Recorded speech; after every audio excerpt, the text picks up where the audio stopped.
10, The Ballad of Cheeky Valentino.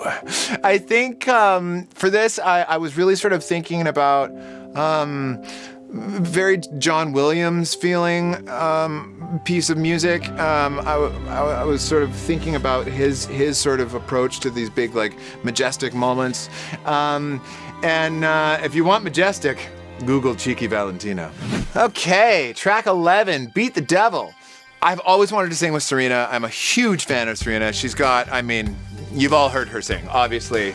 She's such an amazing singer. And just such a wonderful woman as well. And I always wanted to sing with her. And as soon as I set out to do this album, I had a couple things in mind. I was like, I know I'm going to try and do as many genres as I can think of.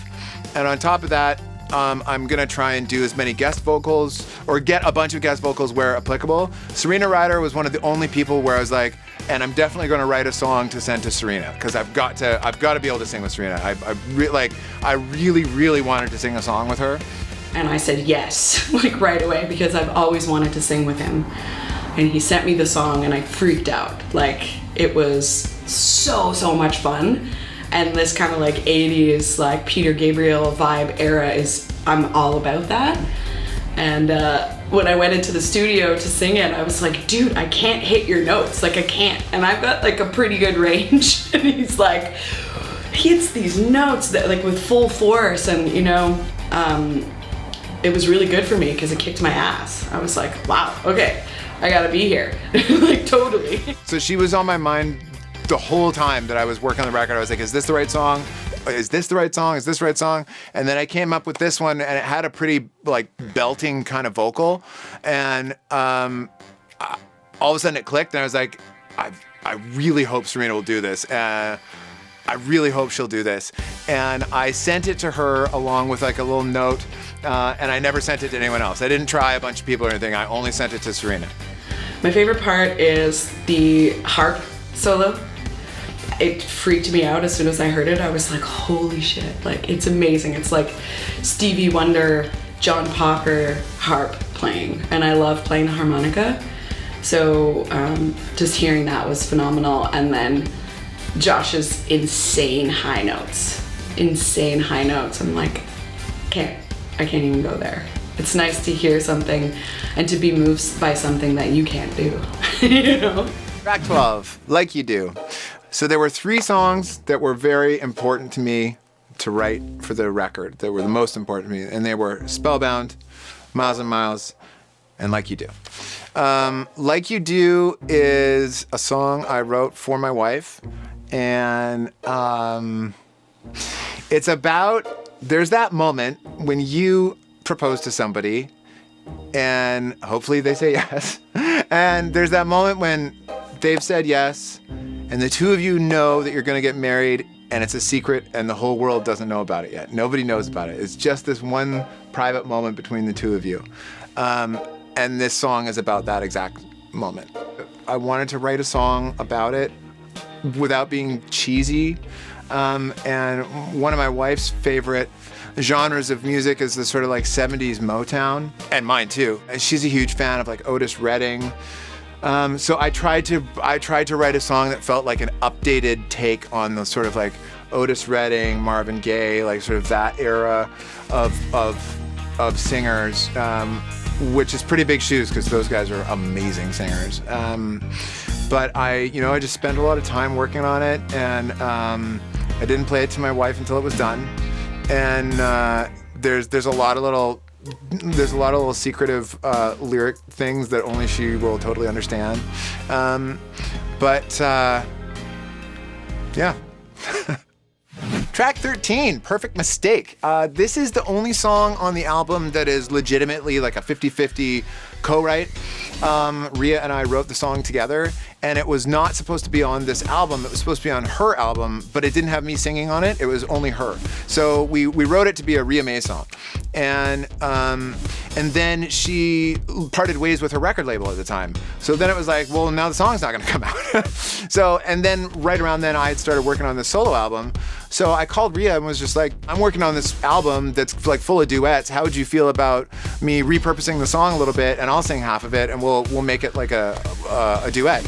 And she was open to that, which was great. And also great, she's now back on a label and happy, and she's good. We get into the studio and I'm like, this guy's so talented at being a front man. He's so good at writing songs. For sure, he's not gonna be good at producing. Like, I didn't have in my head at all that he was a producer. And so I'm like thinking we're going to this great studio, kind of looking around for the engineer. But, you know, it turns out that he's an incredible engineer, incredible producer as well. And it was super fun. He had an idea already started, a few chords and a little bit of a sound, and it was super quick. He started humming like a verse. I came in and hummed the pre-chorus, and then he sort of did the chorus. Like, it was like we wrote it in order, which almost never happens. I'm glad that it turned out that way, because I think it's a more interesting, it gives it a more interesting listen, hearing two people's perspectives on it. It makes it a lot more of a conversational song, where it didn't feel like that with one person singing on it.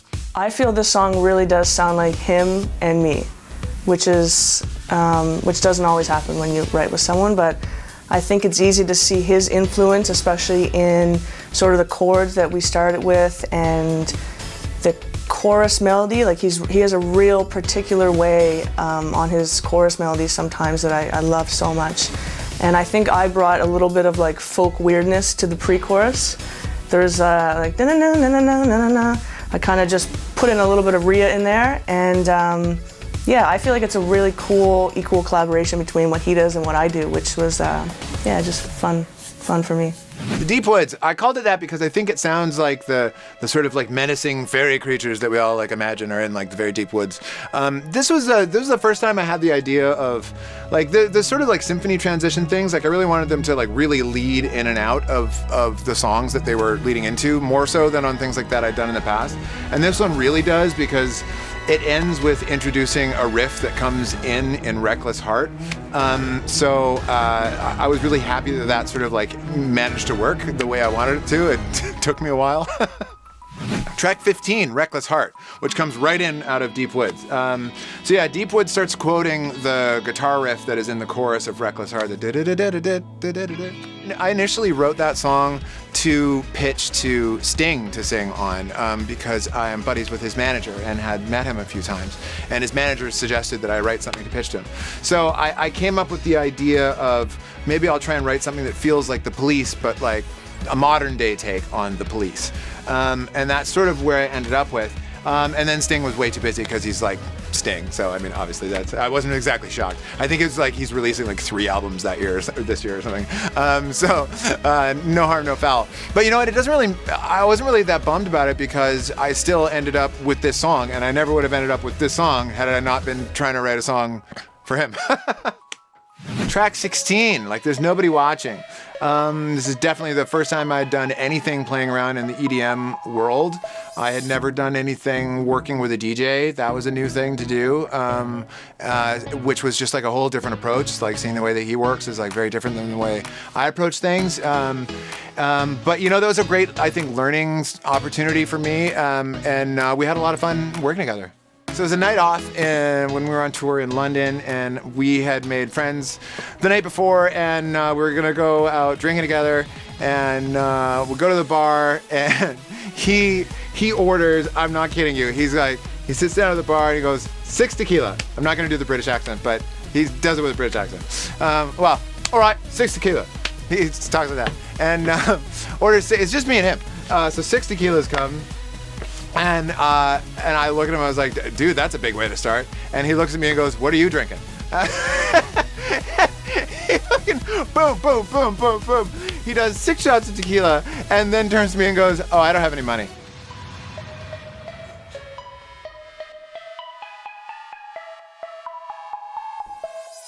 Track 17, Can't Give It Up. I was thinking about like a power ballad, like something like Adele would do, like something in that sort of world, but obviously with a male voice on it instead. And I wrote it and recorded it. It was originally just going to be me singing that song, and then there was a little bit of call and answer stuff with the hook at the end, and I was like, this sounds weird with just me being call and answering with myself. who do I know who is this type of singer who would be great on this? And then I immediately was like, Tyler Shaw. Yes, I'm gonna call Tyler. We are working on a song called Can't Give It Up. Very last minute feature vocal from my good buddy Tyler Shaw. The quickest turnaround of any vocalist on the record. I called him and he had sent me a finished vocal the next day. He sent me a super pro, nice recorded vocal within like 24 hours of getting the song. I had recorded him before, so I knew Tyler to be a great singer. And a great guy. Like he's such a nice guy. And I called him and asked him if he would be interested in maybe singing on this song, and sort of explained a little bit about the project. And he's like, I'd love for you to take a listen to this song because I think you'd sound great on it. And then if you love it, then if we could throw your vocal on, that'd be awesome. Josh is such an amazing songwriter. So if you have a good base of a song, let's say, in terms of this song, fantastic song, fantastic melodies, but where it gets unique is that I think his voice and my voice are so special and so unique in their own ways. So once you bring them together, it's just adding a cherry on top to everything. And we both strengthen each other's voices, which is, I thought, really cool. Track 18, Miles and Miles. Like I said, there were 3 songs that were really important to me to write for this album. They were Spellbound, Like You Do, and Miles and Miles. I know this is gonna sound a little heavy, but I lost both my parents 6 months apart. And I knew that I would have to address both of them on the album, but I didn't want it to sound sad, and I didn't want either of their songs to be songs about loss, or like sad, lamenting songs, because that wasn't either of my parents' style, and especially my dad. My dad wouldn't have wanted that kind of a song at all. My mom wouldn't have either. So I thought the best way to honor my dad was, I thought what he would want is for me to show off all of the musical things that I could do because he taught them to me. And I learned a lot about musical arrangement from my dad because he was a really fantastic vocal arranger. So the only logical thing for me to do in my mind was to write my dad a symphony, because that would be a huge musical flex and utilizing all skills that I learned from my dad. And so that's what I set out to do. We are at Bryan Adams' beautiful world-class studio, The Warehouse, and I'm working on the final song for the album. I'm really excited about this recording process because I wrote my dad a symphony to remember him. And so it's took me a long time to work on. It's like the most complicated orchestral scoring that I've done. And because of COVID, we have to record everything in very small sections, small groups, and then we'll put it all together at the end.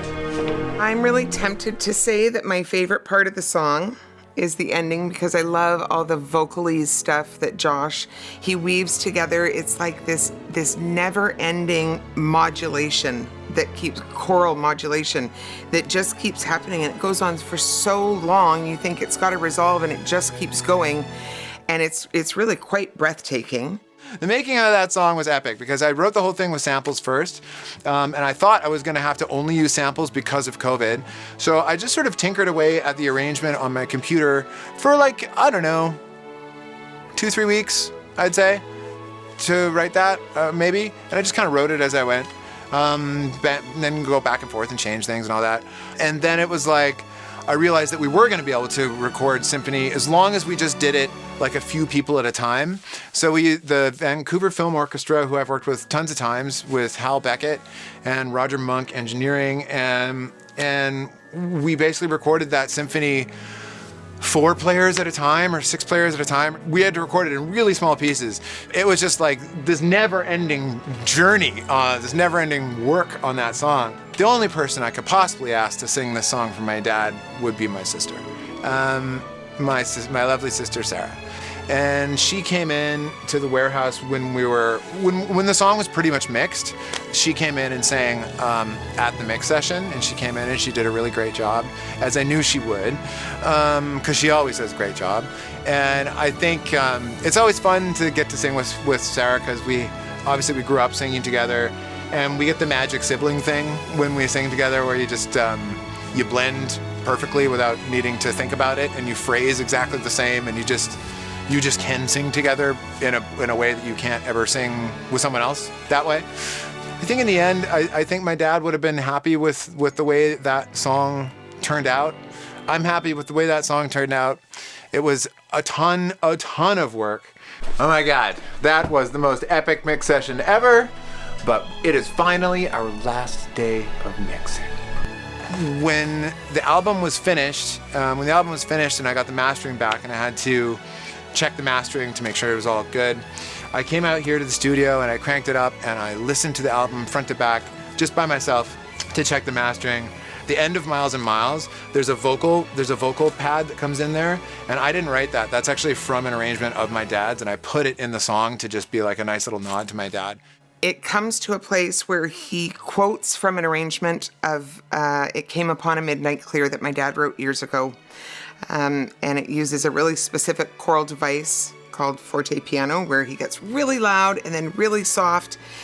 And all of those elements are like breathtakingly beautiful. And when that part played and the album ended, I swear I could feel both my parents' hands on either one of my shoulders like they'd been listening to the record with me. And I'm gonna choose to take it that way. I just had some loved ones here to the studio to listen through the album with me for the first time. It's the first time I listened through it as well. I'm really happy with how it turned out. I hope people like it.